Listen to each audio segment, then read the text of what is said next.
Hello student, स्वागत है आप सबका संस्कार इंग्लिश वर्ड चैनल पर। तो स्टार्ट करते हैं अपना एक्सरसाइज 2.2 का question number second. Question number second ये कह रहा है, एक द्विघात बहुपद ज्ञात कीजिए जिसके शून्यकों के योग तथा गुणनफल क्रमशः दी गई संख्याएं हैं। ठीक है, यहाँ पर 6 क्वेश्चन हैं। एक दो अपन एग्जाम्पल में जो क्वेश्चन है वो भी लेकर के चलेंगे, और आपसे जैसे बताया गया है कि यहाँ से ये 2 नंबर का जो है क्वेश्चन हमारे एग्ज़ाम में आता है। ठीक है, चलिए तो देखते हैं। ये आपको यहाँ पर इकट्ठे 6 क्वेश्चन लिखे हैं, उसमें डायरेक्टली आपको जैसा आएगा अंत में जब वीडियो के लास्ट में हम आपसे बताएंगे कि ये जो है क्वेश्चन किस तरीके से आता है। ठीक है, वैसे ही क्वेश्चन हम आपको लिख करके देंगे। यहाँ पर 6 क्वेश्चन, इनका सॉल्यूशन करते हैं। चलिए, तो ये है अपना क्वेश्चन नंबर फर्स्ट। यहाँ पर देखिए अपन को अटेंड करना है। ये जो क्वेश्चन है ये 1/4 और -1। ठीक है, तो अपने पास यहाँ पर है 1/4 और ये -1। क्लियर है। जैसे कि हमें क्वेश्चन में बताया गया है कि शून्यकों का योग तथा गुणनफल क्रमशः दी गई संख्या है, यानी कि जो पहला वाला है 1/4 ये कहलाया हमारा शून्यकों का योग। क्लियर। और जो दूसरा वाला है ये कहलाया शून्यकों का गुणन। तो यहाँ पर हमें निकालना क्या है, द्विघात बहुपद ज्ञात करना है। तो यहाँ पर हम लिखेंगे कि माना कि द्विघात बहुपद। ठीक है, द्विघात बहुपद, इसे अपन इंग्लिश में क्वाड्रेटिक पॉलिनोमियल बोलते हैं। द्विघात बहुपद ax² plus bx plus c है। ये हमने क्या कर दिया, लिख दिया। क्लियर हुआ। अब ध्यान से देखें, ये हमने मान लिया। अब यहाँ से हमें a, b और c के अगर मान मिल जाते हैं इनसे किसी कंडीशन में, तो हम क्या कर देते हैं, हमारा आंसर आ जाएगा। क्लियर हो गया। चलिए, तो जैसे कि हमें दिया गया है 1/4, यानी कि शून्यकों का योगफल क्या है, शून्यकों का योगफल। ठीक है, शून्यकों का योगफल हमें कितना दिया गया है, 1/4। इसके पहले जो हम इसका क्वेश्चन नंबर फर्स्ट पढ़ रहे थे, तो वहाँ शून्यकों का योगफल का जो फॉर्मूला था हमने आपसे बताया था -b/a। तो यहाँ पर हमने लिख दिया -b/a बराबर का 1/4। अब थोड़ा सा समझना है, यहाँ से देखा जाए तो b का मान हो जाएगा हमारा -1। क्या हो जाएगा, -1, क्योंकि यहाँ लगा है माइनस, तो ये वाला माइनस यहाँ चला जाएगा। ये ठीक है, तो b बराबर हो जाएगा -1 एंड a बराबर 4। लेकिन हम अभी इसको नहीं लिख सकते हैं। ठीक है, हमें यहाँ पर दूसरी कंडीशन भी देखना है, तो यहाँ थोड़ा सा लाइन छोड़ देते हैं, क्योंकि अभी हम अपने आगे कुछ कर सकते हैं। तो यहाँ लिखेंगे शून्यकों का गुणनफल। समझते चलना, अच्छे आराम से समझना, जहाँ समझ में ना आए हमें आराम से बताना कमेंट करके, हम आपका इसका और सॉल्यूशन करेंगे। तो शून्यकों का गुणनफल। क्लियर हो गया। तो ये है शून्यकों का गुणनफल। तो ये जो शून्यकों का गुणनफल है ये हमें कितना दिया गया है, ये -1 दिया गया है। क्लियर। और शून्यकों का गुणनफल बराबर कितना होता है, c/a बराबर का अपने पास ये -1। अब देखिए, एक तो हम बटे में अपने मन से लगा सकते हैं, तो कोई दिक्कत नहीं है, -1/1। क्लियर हो गया। अभी मैंने थोड़ी देर पहले आपसे बताया था कि अभी यहाँ रुकना है। करना क्या है, देखिए मेन कंडीशन हमारी ये है, अगर यहाँ a बराबर कितना है, 4, तो यहाँ भी a की जगह पर यहाँ बराबर में कितना होना चाहिए, 4। क्या यहाँ दोनों बराबर हैं, नहीं है।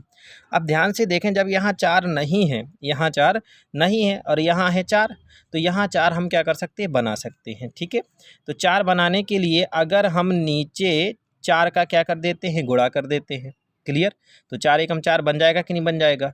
और जब नीचे अगर हम गुणा करते हैं किसी भी चीज़ का, तो उतने ही का हमें ऊपर क्या करना पड़ता है, गुणा करना पड़ता है। क्लियर हो गया। क्योंकि 4 से 4 क्या हो जाएगा, कट जाएगा, तो कोई फ़र्क ना पड़े। क्लियर। क्योंकि ये 4 हमने अपने मन से गुणा किया है इसको बनाने के लिए, ताकि a का मान यहाँ 4 है तो यहाँ भी a का मान कितना हो जाए, 4। क्योंकि 1 का और 4 का गुणा होगा तो कितना हो जाएगा ना, 4। चलिए, अब यहाँ से देखते हैं c/a। तो बराबर, जब -1 का 4 में गुणा होगा तो हो जाएगा -4, और 1 का 4 में गुणा होगा तो कितना हो जाएगा, 4। बात समझ में आई। तो यहाँ से हमारा c बराबर हो जाएगा -4 एंड a बराबर हो जाएगा 4। क्लियर हुआ। चलिए, यहाँ से हमारा b बराबर हो जाएगा -1। अब देखिए, चाहे यहाँ माइनस हो या यहाँ, कोई दिक्कत नहीं, b बराबर का -1 और a बराबर क्या है, 4। तो सभी छात्र यहाँ ध्यान से सुने, हमें बहुत ज़्यादा आवश्यक ये है कि ए का मान दोनों का एक जैसा होना चाहिए। अगर ये बात आपको समझ में आ गई कि सर ने बताया ए बराबर यहाँ जितना है उतना ही यहाँ पर होना चाहिए, तो आपको पूरा क्वेश्चन समझ में आ गया। 2 नंबर का आता है तब बता दिया है। अब ए बी सी के मान आ गए हैं। अब इस ए का मान, बी का मान और सी का मान हम बहुपद में क्या करते हैं, रख देते हैं।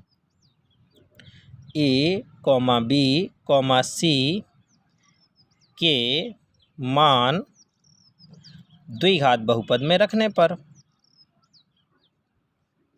द्विघात बहुपद में रखने पर, तो जब द्विघात बहुपद में रखेंगे तो ये है अपना द्विघात बहुपद। एक ही जगह पर कितना रखना है भाई, एक ही जगह पर रखना है 4, तो अपन ने रख दिया 4। बाकी अपना ये एक्स का स्क्वायर तो रहने दीजिए, फिर प्लस, ये प्लस लगा तो प्लस लगा दिया बी, तो बी का मान कितना है -1, तो हमने ये -1 कर दिया और फिर उसमें x लिखा है तो x लिख दिया, प्लस c, ध्यान से देखें c, और c का मान कितना है -4, तो यहाँ पर हमने -4 कर दिया। अब इसका सॉल्यूशन कर लेते हैं, तो ये हो जाएगा 4x²। अब देखें प्लस और माइनस का गुणा होगा तो क्या बन जाएगा माइनस, और एक और x का गुणा होगा तो x, प्लस और माइनस का गुणा हुआ तो माइनस और ये 4, और यही हमारा क्या है आंसर। तो समझ में आया होगा, क्लियर है। नेक्स्ट क्वेश्चन पे चलते हैं। क्वेश्चन नंबर 2 अपना है, यहाँ पर देखिए ये √2 और 1/3 क्लियर है। तो यहाँ देखो माना कि द्विघात बहुपद, ये अपन ने जैसे पहले वाले क्वेश्चन में माना था ax² + bx + c, मान लिया शून्यकों का योगफल, जो पहला वाला है ये क्या है, शून्यकों का योगफल, क्लियर हुआ। यहाँ पर हमने आपसे बताया भी था कि शून्यकों के योगफल का जो फॉर्मूला होता है वो क्या होता है, -b/a, ठीक है। तो ये अपन ने लिख दिया -b/a बराबर का √2/1, क्लियर हो गया। अब ध्यान से देखो, यहाँ पर हमने अभी आपको बता दिया कि यहाँ कुछ नहीं करना है। क्या नहीं करना है, कुछ नहीं करना है। अभी नीचे आ जाते हैं, शून्यकों का गुणनफल बराबर का कितना दिया गया 1/3, तो ये हमने 1/3 लिख दिया। शून्यकों के गुणनफल का सूत्र क्या होता है, c/a बराबर 1/3। अब देखो मेन बात जो आ गई है, हमने अभी थोड़ी देर पहले आपसे बताया था कि मेन क्या है इसमें। यहाँ a बराबर देखा जाए तो 1 है, और यहाँ a बराबर देखा जाए तो क्या है 3 है कि नहीं है। तो हमें क्या बनाना है, 3 बनाना है। कहाँ बनाएंगे, यहाँ बनाएंगे, यहाँ बनाना सरल है। तो एक काम किया हमने, यहाँ पर गुणा लगाया और यहाँ नीचे 3 का क्या कर दिया गुणा, तो यहाँ से तो 3 एकम 3 बन जाएगा, लेकिन यहाँ भी हमें ऊपर क्या करना पड़ेगा, गुणा करना पड़ेगा। बात समझ में आई है। चलिए, तो यहाँ से जो b है, अब आपका b का जो मान निकल कर के आएगा ये क्या होगा, 3√2। देखिए √2 का और 3 का गुणा होगा तो क्या हो जाएगा 3√2। चूँकि यहाँ माइनस है तो यही वाला माइनस हमारा इधर आ जाएगा। अब कुछ बच्चे कंफ्यूज रहते हैं, दिमाग में आ रहा होगा उनका कि सर जब आप संख्या को बराबर के साइड लाते हैं तो चिन्ह बदल जाता है, लेकिन आप यहाँ का माइनस सीधा यहाँ माइनस ले आते हैं। तो देखो लड़कों, अगर ये जो माइनस का b है पूरा का पूरा -b खुद उठ कर के इधर आता, क्या आता, खुद उठ कर के यहाँ आता, तो यहाँ पर क्या होता, वो प्लस का b हो जाता। समझ में आया।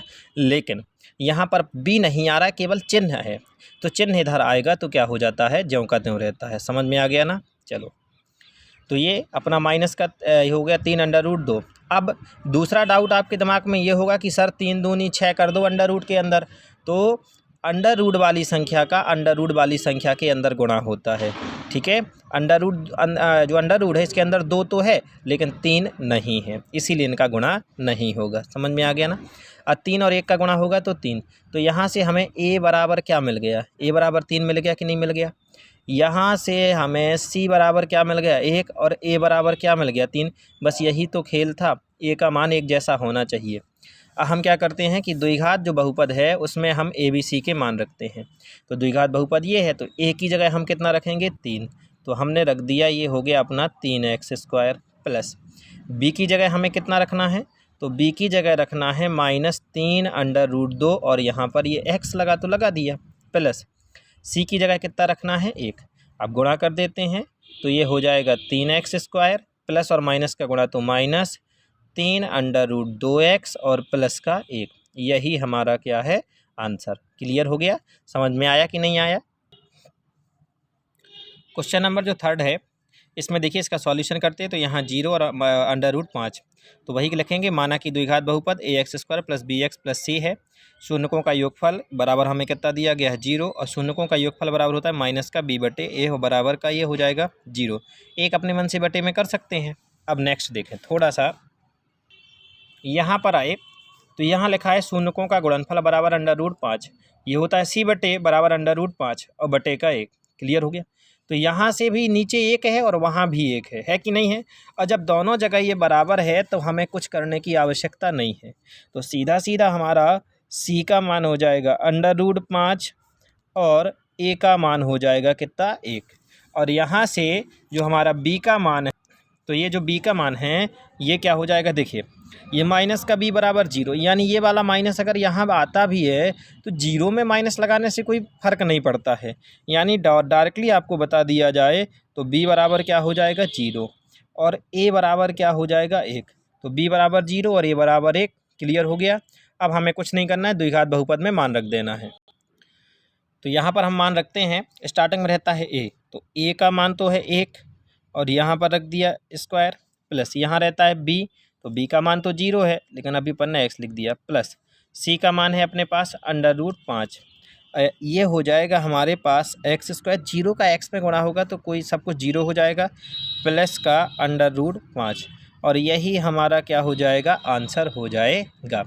तो अब तो आप लोगों को सब कुछ समझ में आने लगा होगा। अब थोड़ा सा अपन स्पीड बढ़ाते हैं, ठीक है। क्वेश्चन नंबर जो चौथा है इसमें ये कहा जा रहा है 1 और 1 दिया गया है। तो सबसे पहले हमने माना कि द्विघात बहुपद ax² + bx + c है, ठीक है। शून्यकों का योगफल हमें 1 दिया गया है। अब योगफल बराबर क्या होता है, माइनस b बटे बराबर का 1 बटे 1। तो यहाँ ये वाला जो माइनस है ये चला जाएगा इधर, क्लियर है। और a बराबर ये तो हो जाएगा b बराबर का -1 और a बराबर का 1। अब आप अगर ये सोचते हैं कि सर ने ये क्यों नहीं कहा कि सर अभी ये देखो नीचे, तो इसलिए क्योंकि अपन को यहाँ पर पता है कि एक इसके बटे में हमने अपने मन से किया और एक इसके बटे में, तो बराबर होगा ही होगा। तो b का मान आ गया -1 और a का मान आ गया 1। तो शून्यकों का गुणनफल बराबर कितना हो गया 1। क्लियर हो, सॉरी, शून्यकों का जो योगफल था वो तो हो गया, शून्यकों का गुणनफल बराबर का 1। अब ये गुणनफल बराबर क्या होता है, c बटे, तो बराबर का 1 बटे 1। तो यहाँ भी a और यहाँ भी a एक जैसा है कि नहीं है। a का मान आ गया, c का मान आ गया। a b c के मान हमने द्विघात बहुपद इतने में रख दिए। a की जगह 1 रखा x² प्लस b की जगह 1 रखा x प्लस c की जगह 1 रखा। 1 का यहाँ x² में गुणा हुआ x², 1 का x में गुणा हुआ x और 1 का ये ज्यों का त्यों। क्लियर हो गया। तो ये था हमारा आंसर। क्वेश्चन नंबर 5 पे आ जाते हैं, और क्वेश्चन नंबर 5 में ये कह रहा है हमारा -1/4 और 1/4। तो सबसे पहले यही लाइन की माना कि द्विघात बहुपद ax² + bx + c है। क्लियर। शून्यकों का योगफल बराबर का -1/4। योगफल का फॉर्मूला क्या होता है, -b बटे बराबर -1/4। ठीक है। अब इधर आ जाते हैं, शून्यकों का गुणनफल बराबर ये अपना 1/4 दिया गया है, तो 1/4 ये होता है c बटे, तो बराबर का 1/4। क्लियर। और यहाँ से देखो a बराबर भी 4 और नीचे वाले में देखा तो a बराबर 4 यानी बराबर है, तो कोई गुणा करने की आवश्यकता नहीं है। अब देखें यहाँ से b बराबर क्या हो जाएगा 1। इस वाले माइनस से ये वाला माइनस क्या हो जाएगा, कैंसिल। तो b बराबर क्या हो गया 1। a बराबर कितना हो जाएगा 4। यहाँ से c बराबर कितना हो जाएगा 1 और a बराबर तो 4 है ही, ये हो गए। अब a b c के मान द्विघात जो बहुपद है उसमें हमें क्या करना है, रखना है। तो a की जगह हमें कितना रखेंगे, a की जगह हम रखेंगे 4, हमने रख दिया x² प्लस b की जगह हम कितना रखेंगे 1, तो यहाँ पर हमने 1 रख दिया x, और c की जगह भी हम क्या रखेंगे 1, क्योंकि c का मान हमारा क्या है 1। और जब 4x², 1 का x में गुणा होगा तो x और प्लस का 1, ये आंसर हो गया। क्वेश्चन नंबर 6 में आ जाते हैं। ये जो 4 और 1 है बिल्कुल सिंपल क्वेश्चन है। तो माना कि द्विघात बहुपद ax² + bx + c है। ये मान लिया हमने, शून्यकों का योगफल बराबर 4, ये -b बटे बराबर 4 बटे 1 हमने अपने मन से कर लिया। सेम कंडीशन यहाँ 1 है, 1 के नीचे भी हम 1 अपने मन से कर लेंगे, यानी a का मान क्या आने वाला है 1। यहाँ से देखिए तो b बराबर क्या हो जाएगा 4, ये वाला चिन्ह चला जाएगा इधर, यानी कि b बराबर का -4, और यहाँ से a बराबर क्या हो जाएगा 1। नेक्स्ट, शून्यकों का जो गुणनफल है बराबर का 1। ठीक है। यहाँ पर c बटे 1 बराबर का 1 बटे 1, यहाँ से a बराबर 1 और c बराबर का 1, ये तो c बराबर 1 a बराबर 1। अब हम a b c के मान हमें कहाँ रखना है, द्विघात बहुपद में। तो द्विघात बहुपद अपना ये जो था ax² + bx + c, तो a की जगह 1 रख दिया, b की जगह हमने -4 रख दिया, और ये c की जगह 1 रख दिया। 1 का गुणा x² में तो x², प्लस और माइनस का गुणा तो माइनस, और ये 4x और प्लस का 1। ठीक है। तो ये था हमारा क्वेश्चन नंबर 6, यानी अपना ये क्वेश्चन नंबर जो सेकंड था ये टोटल कंप्लीट हो गया। अब आ जाते हैं इसके एग्जाम्पल पर। ये है हमारा एग्जाम्पल नंबर 4। ठीक है, यहाँ लिखा है एक द्विघात बहुपद याद कीजिए जिसके शून्यकों का योग तथा गुणनफल क्रमशः -3 और 2 है। ठीक है, यानी कि योगफल -3 है और ये 2 है। तो अभी तक हमने 6 क्वेश्चन आपको बताए हैं, तो आप लोगों से ये भी बिल्कुल आ जाना चाहिए। ठीक है, लेकिन फिर भी हम आपका वो इसका सॉल्यूशन करके बता रहे हैं। तो देखिए, ये अपन ने लिखा है, ये उदाहरण नंबर 4 और ये आपका पेज नंबर 34 यानी एनसीईआरटी की जो बुक है इसमें पेज नंबर 34 पर है। ठीक है, अभी मैंने आपको दिखाया भी है कि ये है क्वेश्चन। अब देखें, एक द्विघात बहुपद ज्ञात कीजिए जिसके शून्यकों का योग तथा गुणनफल क्रमशः -3 और 2 है। अब देखिए, आपको बता दें कि हमारा जो एग्जाम्पल लेने का तरीका है, हम एग्जाम्पल इसलिए लेते जा रहे हैं क्योंकि बहुत सारे बच्चे कहते हैं कि सर एग्जाम्पल के क्वेश्चन आते हैं, एग्जाम्पल के क्वेश्चन आते हैं, और ये रियलिटी भी है कि एग्जाम्पल के क्वेश्चन आते हैं। लेकिन हमें इससे क्या मतलब है, अगर अपन ने मेथड पढ़ी है तो संख्या कोई भी चली आए, क्या दिक्कत है। लेकिन फिर भी आप लोग छोटे हैं, 10th क्लास के जो स्टूडेंट है, इतना ज़्यादा ये दिमाग विकसित नहीं होता है, इसलिए आप लोगों को बिल्कुल टोटल A to Z आपका सॉल्यूशन करा रहे हैं। ठीक है, तो अपन ने ये लिखा, और जो आपका बोर्ड के पेपर में जो क्वेश्चन आने वाला है वो सेम कंडीशन इसी तरीके से आएगा। एक द्विघात बहुपद ज्ञात कीजिए जिसके शून्यकों का योग तथा गुणनफल क्रमशः, यहाँ संख्या चेंज होंगी। जो हमने अभी आपको एक्सरसाइज के जो 6 क्वेश्चन कराए हैं वहाँ ये हो सकते हैं, इनकी जगह पर चेंजिंग, बाकी क्वेश्चन आपका इसी तरीके से आएगा। तो माना कि द्विघात बहुपद ये अपन ने मान लिया, शून्यकों का योगफल बराबर हमें -3, और हमने आपसे बताया कि शून्यकों का योगफल का फॉर्मूला क्या होता है, -b/a। यहाँ पर -3 इसके बटे में 1 कर लिया, माइनस से माइनस क्या हो जाएगा, कैंसिल हो जाएगा, यानी b बराबर हमारा 3 आ जाएगा मान। और a का मान अभी थोड़ा सा हम देखते हैं क्या हो जाएगा। शून्यकों का गुणनफल बराबर का 2, ये होता है c/a, तो 2 और 2 के बटे में 1 कर लिया। यहाँ देखा a बराबर 1 और यहाँ भी a बराबर 1, तो किसी चीज़ की गुणा करने की आवश्यकता नहीं है। तो यहाँ से b बराबर हमारा 3 आ गया, a बराबर 1 आ गया, और c बराबर 2 आ गया, और a बराबर क्या आ गया, 1। अब इसी को जो मान है ये हमें क्या करना है, द्विघात बहुपद में रख देना है। तो यहाँ पर हमने क्या किया, आपका a b c के मान यहाँ पर रख दिए। तो यहाँ लिखा a b c के मान द्विघात बहुपद में रखने पर, तो यहाँ से a की जगह 1 रख दिया, b की जगह 3 रख दिया, और c की जगह 2 रख दिया। 1 का x² में गुणा होगा तो x² + 3x + 2। तो बात समझ में आई कि नहीं आई है। तो ये थी हमारी एक्सरसाइज 2.2 टोटल कंप्लीट होती है। नेक्स्ट वाले पार्ट में आपसे मुलाकात हो जाएगी एक्सरसाइज 2.3 के। ठीक है, तो आपको बता दें कि अगर आपको ये जो 2.2 एक्सरसाइज थी ये सबसे महत्वपूर्ण थी, इसी से आपका 6 नंबर का क्वेश्चन आता है। एक 4 नंबर का क्वेश्चन जो पहला वाला था, और एक 2 नंबर का क्वेश्चन जो आज अपन ने पढ़ा है। क्लियर है, तो पढ़ते रहना है, मुस्कुराते रहना है।